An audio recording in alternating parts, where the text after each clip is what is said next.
നിങ്ങൾ ഈ long distance റിലേഷൻഷിപ്പിലാണ്. എന്നാൽ ഈ 3 കാര്യം ശ്രദ്ധിച്ചിട്ടില്ലെങ്കിൽ ചിലപ്പോൾ നിങ്ങളുടെ റിലേഷൻ വരെ ബ്രേക്ക് ആവാൻ ചാൻസ് ഉണ്ട്. അത് ഒന്നാമത്തെ കാര്യമാണ് സ്റ്റേ അപ്ഡേറ്റ്. നമ്മൾ കാര്യങ്ങൾ എപ്പോഴും അപ്ഡേറ്റ് ചെയ്തുകൊണ്ടിരിക്കുക. നമ്മൾ രണ്ട് സ്ഥലത്തായതുകൊണ്ട് തന്നെ നമ്മുടെ കാര്യങ്ങളൊക്കെ പരസ്പരം അങ്ങോട്ട് ഷെയർ ചെയ്യാൻ വേണ്ടി ശ്രമിക്കും. അവർക്കത് അറിയാൻ ആഗ്രഹം ഉണ്ടാവും.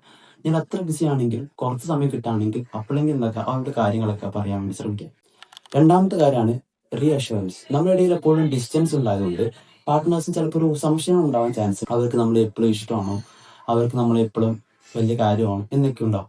സോ നിങ്ങൾ എന്താക്കുക, ആ ഒരു എപ്പോഴും റീഅഷുറൻസ് ചെയ്യാൻ നിങ്ങൾക്ക് അവരെ ഇഷ്ടമാണെന്നോ അതേപോലെ അവർ മിസ് ചെയ്യുന്നുണ്ടെന്നോ എന്ത് റീഅഷുറൻസ് അവരെ കുറച്ചും കൂടി ഒരു ട്രസ്റ്റ് ബിൽഡ് ചെയ്യാൻ ഹെൽപ്പ് ചെയ്യും. മൂന്നാമത്തെ കാര്യമാണ് റിസോൾവിങ് ട്രസ്റ്റ് ഇഷ്യൂസ്. നമ്മുടെ ഇടയിൽ തന്നെ പല പ്രശ്നങ്ങളും ഉണ്ടായിട്ടുണ്ടാവും, പല കാര്യങ്ങളൊക്കെ പാസ്റ്റിൽ ഉണ്ടായിട്ടുണ്ടാവും. അപ്പൊ അതൊക്കെ പറഞ്ഞു തീർക്കാൻ വേണ്ടി ശ്രമിക്കുക. ഒരു ഇമ്പോർട്ടൻറ്റ് കാര്യമാണ് കമ്മ്യൂണിക്കേഷൻ. നമ്മൾ ഓപ്പൺ ആയിട്ട് കമ്മ്യൂണിക്കേറ്റ് ചെയ്യാം.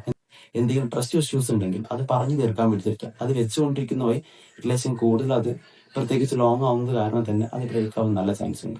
ഇമ്പോർട്ടൻ്റ് ആയ കാര്യം എന്ന് പറഞ്ഞാൽ ഈ ഒരു റിലേഷൻ എന്ന് പറഞ്ഞാൽ ഒരാൾ മാത്രം എഫേർട്ട് ചെയ്യേണ്ട കാര്യമില്ല. ഒരു മ്യൂച്വൽ എഫേർട്ട് ഉണ്ടെങ്കിൽ മാത്രമേ റിലേഷൻ മുമ്പോട്ട് പോകുള്ളൂ.